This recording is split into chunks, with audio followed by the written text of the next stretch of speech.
Present indefinite tense पर discuss करेंगे आज हम। प्रेजेंट मीन्स वर्तमान,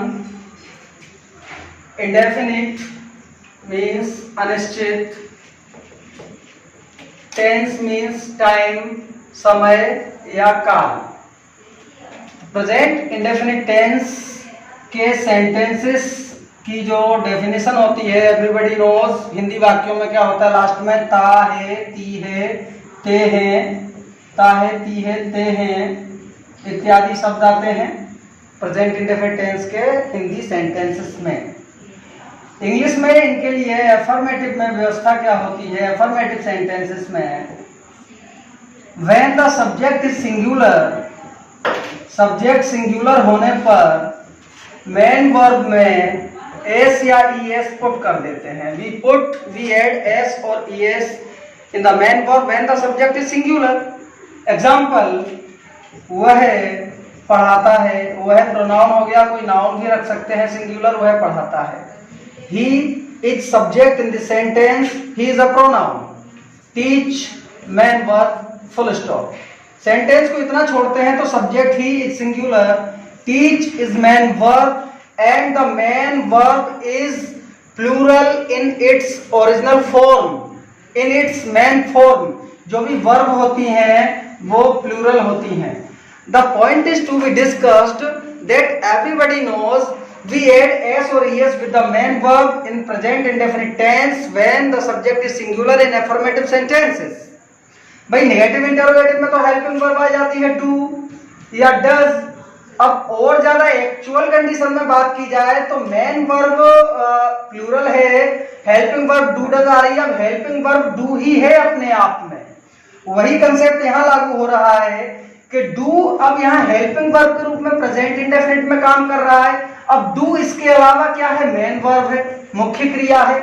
अब डू मुख्य क्रिया है तो डू को भी सिंगुलर बनाने के लिए एस या ईएस जोड़ा तो ये डज का निर्माण हो गया। तो डज को हमने हेल्पिंग वर्ब के रूप में इंग्लिश ग्रामर ने अडॉप्ट कर लिया। यानी कि दोबारा से आते हैं, बिल्कुल सिंपल तरीका से बात को समझते हैं। प्रेजेंट इंडेफिनिट टेंस के साधारण वाक्यों में कर्ता एक वचन होने पर मुख्य क्रिया में एस या ईएस जोड़ देते हैं। सारे स्टूडेंट्स पढ़ते हैं इस चीज को अपनी एकेडमिक लाइफ में, 6th क्लास से लेकर 12th क्लास तक, लेकिन बहुत सारे स्टूडेंट्स अपरिचित रह पाते हैं। They don't ask the question why do we put S और ES, because the verb is plural in its original form। अब सब्जेक्ट सिंगुलर है तो वर्ब को भी सिंगुलर बनाने के लिए वर्ब में एस या ईएस जोड़ देते हैं, पहली बात।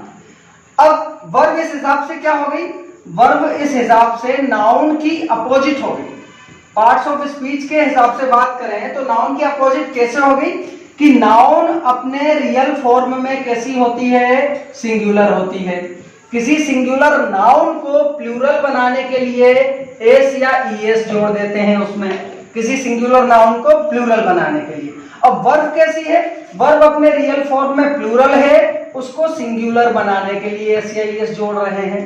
तो वह पढ़ाता है, ही टीचेस, वे पढ़ाते हैं। सब्जेक्ट हो गया यहाँ पर प्रोनाउन दे हो गया जो कि प्लूरल होता है, दे प्लूरल हो गया। टीच मेन वर्ब है, प्लूरल है, सेंटेंस करेक्ट। वह पढ़ाता है, ही टीचेस, सेंटेंस करेक्ट। तो वर्ब को सिंगुलर बनाने के लिए एस या ईएस जोड़ दिया।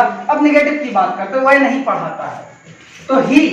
अब प्रेजेंट इंडेफिनिट टेंस की एक्चुअल में हेल्पिंग वर्ब के रूप में क्या आ रहा है, यहाँ पे डू आ रहा है। अब डू हेल्पिंग वर्ब के अलावा क्या है, what is do besides helping verb according to parts of speech. तो do is a main verb in its form. Do मुख्य क्रिया है अपने आप में, डू मीन्स करना। अब जब किसी मुख्य क्रिया को सिंगुलर बनाने, सब्जेक्ट सिंगुलर है तो यहाँ पर एस या ईएस जोड़ा दिए, बन गया डज। तो इसी प्रकार हमने इस रूप में चीजों को ग्रहण किया कि डू और डज दो हेल्पिंग वर्ब हो गई, सिंगुलर सब्जेक्ट के साथ में डज हो गया तो he does not teach, sentence हो गया। वे नहीं पढ़ाते हैं, they do not, do helping verb हो गई, they do not teach, full stop, sentence हो गया। तो ये प्रेजेंट इंडेफिनिट टेंस के साथ में ऐसा हो रहा है। इसी प्रकार से पास्ट इंडेफिनिट टेंस का अफर्मेटिव भी थोड़ा सा टेक्निकल होता है। In the affirmative sentences of past indefinite tense second form of the verb is used. Past indefinite tense the only tense, एकमात्र ऐसा टेंस होता है, is the only tense where second form of the verb is used in the affirmative sentences. किस tense में? Past. तो past indefinite tense, अभी present की बात हो रही थी, पास्ट। तो past indefinite tense is the only tense where second form of the verb is used in the affirmative sentences. अब पास्ट इंडेफिनिट टेंस की हिंदी पहचान पे बात कर लेते हैं। तो था मतलब हो गया पास्ट, और ता जोड़ दिया तो ता था ती थी, पास्ट इंडेफिनिट। ता था ती थी ते थे, पहली पहचान। दूसरी पहचान पास्ट इंडेफिनिट टेंस के हिंदी वाक्यों की, हिंदी वाक्यों में मुख्य क्रिया के अंत में आ से ए तक की मात्रा आएगी और सेंटेंस खत्म हो जाएगा। इसके बाद है हूं है नहीं जोड़ेंगे, नहीं तो वो प्रेजेंट परफेक्ट वाली सिचुएशन में पहुंच जाएगा। एग्जांपल, मैं शतरंज खेलता था, मैं शतरंज खेलता था, ये था आ गया। दूसरी पहचान, मैंने शतरंज खेला, मैंने शतरंज खेला। तो मेन वर्ब में आ से ई तक की ए तक की मात्रा और फुल स्टॉप, सेंटेंस खत्म। सब्जेक्ट आई हो गया, मेन वर्ब प्ले, प्ले का second form played, I played chess. Chess mean शतरंज, खेल का नाम हो गया, खेलों के नाम के पहले नो आर्टिकल, आर्टिकल का प्रयोग नहीं किया। तो आई प्लेड चेस, नेगेटिव के लिए क्या किया? हेल्पिंग वर्ब डिड, डिड के बाद नॉट, और डिड आते ही मेन वर्ब का फर्स्ट फॉर्म आ जाएगा play, I did not play chess. Interrogative में तो हेल्पिंग वर्ब पहले निकाल लेते हैं, WH इंटरोगेटिव तो आप लोग जानते ही हो, तो उसको अभी क्विट करते हैं, तो उस चीज को लीव करते हैं। तो यहाँ पर देखते हैं कि there is no helping verb, no auxiliary verb in affirmative sentences of past indefinite tense and present indefinite tense. Present indefinite tense, past indefinite tense, दो ऐसे टेंस होते हैं जिनके साधारण वाक्यों में वर्ब का सेकंड फॉर्म यूज नहीं किया जाता है। दूसरी चीज, सेकंड फॉर्म आ रहा है, एकमात्र ऐसा टेंस होता है। अब आगे बात करते हैं पैसिव वॉइस की। पैसिव वॉइस का फंक्शन प्रेजेंट इंडेफिनिट और ये पास्ट इंडेफिनिट का थोड़ा सा अलग से लगता है स्टूडेंट्स को। क्यों लगता है? तो पैसिव वॉइस की कंपोजिशन देखते हैं। पैसिव वॉइस के लिए सीधा सा सूत्र के रूप में, मैंने ट्रिक के रूप में बताया था कि एक्टिव वॉइस की जो भी हेल्पिंग वर्ब होती है, पैसिव वॉइस के सेंटेंसेस में उसको वैसा का वैसा रख देते हैं, एज इट इज, वैसा का वैसा रख देंगे, प्लस उसमें बी को जोड़ देते हैं। तरीका को समझना देखेंगे। जैसे present continuous is, are, am, past continuous was, were. अब यहां पर पैसिव वॉइस में प्रेजेंट कंटिन्यूअस में इज, आर, एम को वैसा का वैसा रख दिया, वॉज वर रख दिया, और प्लस उसके बाद में बी जोड़ दिया। अब पैसिव वॉइस के सेंटेंसेस में कॉमन चीज क्या होती है? The third form of the verb is used in the passive voice of all kinds of tenses.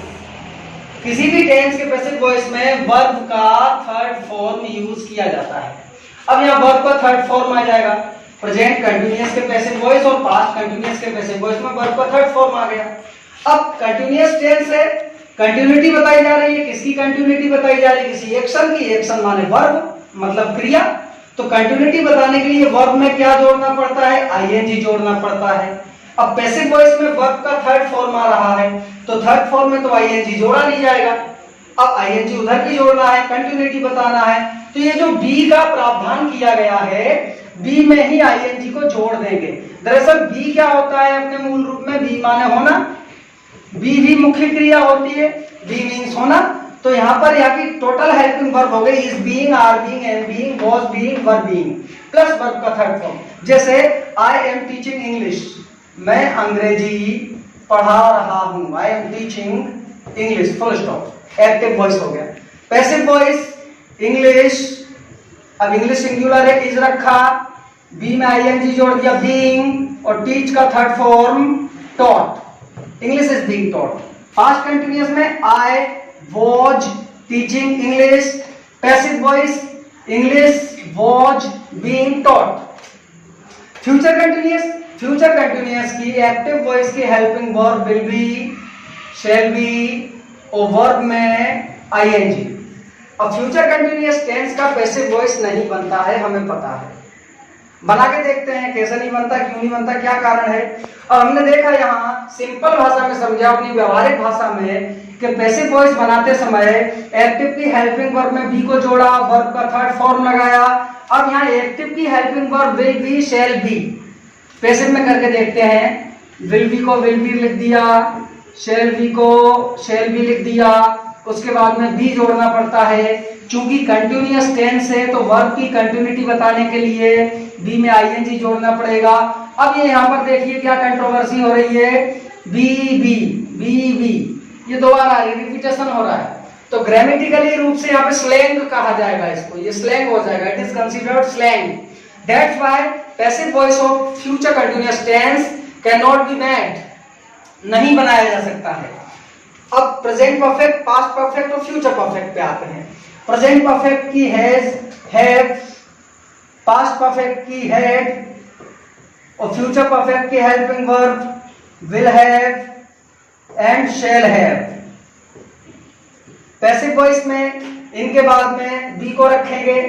अब वहां पर बी में आईएनजी जुड़ रहा था कंटिन्यूटी बताने के लिए, बीइंग हो रहा था। यहाँ परफेक्शन बताने के लिए बी का बीइंग कर दिया जाएगा, या सिंपली भाषा में समझ लो अपने तरीके से लॉजिक बनाने के लिए has, have, had, will have, shall have perfect tense की हेल्पिंग वर्ब्स हैं। इनके प्रभाव से बी भी क्या हो जाएगा, बीन हो जाएगा। व्हाट इज बी, यहाँ पे हम डिस्कस किया हमने, बी अपने आप में मेन वर्ब है, बीन हो गया। और वर्ब का थर्ड फॉर्म ये हो गया, परफेक्ट टेंस की कंपोजिशन हो गई एक्टिव और पैसिव की। जैसे आई हैव टॉट, मैं पढ़ा चुका हूं, क्या पढ़ा चुके हो, English, I have taught English. अब पैसिव बनाएंगे तो English has been taught, has been और टीच का थर्ड फॉर्म टॉट हो गया। पास्ट परफेक्ट में क्या हो जाएगा, I had taught English, passive हो जाएगा English had been taught. Future perfect में क्या होगा, I shall have taught English, passive हो जाएगा English will have been taught. तीनों परफेक्ट के सेंटेंसेस खत्म। अब इंडेफिनिट के लिए क्या था, इंडेफिनिट को देखते हैं। प्रेजेंट इंडेफिनिट के पैसिव में हेल्पिंग वर्ब होती है इज, आर, एम, और पास्ट इंडेफिनिट के पैसिव में हेल्पिंग वर्ब हो जाएगी वॉज और वर्ब, और मुख्य क्रिया का तीसरा रूप वर्ब का थर्ड फॉर्म। अब दिमाग में क्वेश्चन आएगा कि यहाँ पर तो बी का इस्तेमाल नहीं किया, कंटिन्यूअस में कर रहे थे बीइंग, परफेक्ट में कर रहे थे बीन, यहाँ पर बी कहाँ गया। इसको व्यवहारिक भाषा में देख लो, किताबी भाषा में ना देखते हुए बिल्कुल दिमाग में सेट करने के लिए देख लो। साइंस के स्टूडेंट्स ने पढ़ा होगा कि कार्बन एक तत्व होता है, और कार्बन के दो अपर रूप होते हैं, हीरा और ग्रेफाइट। मतलब कोई फादर है, उसकी दो संतति, दो संतानें हो गई, दो सन या डॉटर हो गए। उसी प्रकार से बी मीन्स होना, ये मूल शब्द हो गया, बी मीन्स होना, और इज, आर, एम मीन्स है, हूं, है, मतलब होना, एग्जिस्ट करना किसी चीज का। तो ये बी का ही अपर रूप हो गया इज, आर, एम। ये कार्बन मान लीजिए, ये हीरा और ग्रेफाइट मान लीजिए, इज, आर, एम। और पास्ट में क्या हो गया, वॉज और वर्ब। वॉज मीन्स था, मतलब किसी चीज का एग्जिस्ट होना, अस्तित्व होना पास्ट में, वर्ब प्लूरल के लिए आ गया। तो ये बी के ही रूप हैं। तो प्रेजेंट इंडेफिनिट के पैसिव में is, are, am, past indefinite के पैसिव में वॉज, वर्ब, वर्ब का थर्ड फॉर्म। एग्जांपल, मैं अंग्रेजी पढ़ाता था, आई टॉट इंग्लिश। मैं शतरंज खेलता था, I played chess. Passive voice में चेस वॉज प्लेड और English was taught. Present indefinite में इंग्लिश इज टॉट, अंग्रेजी पढ़ाई जाती है, इंग्लिश वॉज टॉट, अंग्रेजी पढ़ाई गई। प्रेजेंट इंडेफिनिट और पास्ट इंडेफिनिट का पैसिव वॉइस हो गया। फ्यूचर इंडेफिनिट बचा, बिल्कुल सिंपल है। फ्यूचर इंडेफिनिट के एक्टिव की हेल्पिंग वर्ब विल और शैल। फर्स्ट पर्सन प्रोनाउन आई और वी के साथ शैल और अदर के साथ विल, प्लस वर्ब का फर्स्ट फॉर्म। किसमें, फ्यूचर इंडेफिनिट टेंस में। मैं अंग्रेजी पढ़ाऊंगा, आई शैल टीच इंग्लिश। पैसिव वॉइस में क्या हो जाएगा, विल और शैल को वैसा का वैसा उठा के लिख दिया, प्लस बी जोड़ दिया और प्लस वर्ब का थर्ड फॉर्म। तो मैं अंग्रेजी पढ़ाऊंगा, आई शैल टीच इंग्लिश, अंग्रेजी पढ़ाई जाएगी, English will be taught. Future indefinite का पैसिव होगा। थैंक यू, नेक्स्ट पार्ट में मिलते हैं। Thank you.